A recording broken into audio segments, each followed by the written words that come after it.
ফুটবলের সব খবরাখবর সবার আগে পেতে এখনই সাবস্ক্রাইব করুন এবং বেল বাটনে প্রেস করুন।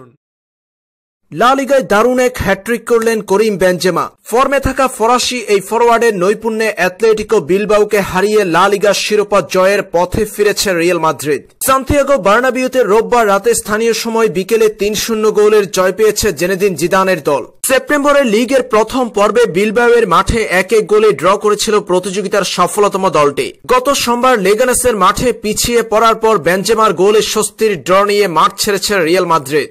আজ বার্নাবিউতে প্রথমার্ধে দুই দলের ছন্দের অভাব ছিল যথেষ্ট। বিরতির আগে ঘটেছে অপ্রত্যাশিত এক ঘটনা। প্রথমার্ধে ২০ বার ফাউলের বাঁশি বাজিয়েছেন রেফারি, যার কারণে বারবার থেমে গেছে খেলা। এত ফাউলের মাঝে তেমন কোনো গোলের সুযোগ তৈরি করতে পারেনি দুই দলের কেউই। বারবার ফাউলের বাঁশি বাজার অপ্রত্যাশিত ঘটনার মাঝে প্রথমার্ধ শেষ হয়েছে গোলশূন্য ড্রতে।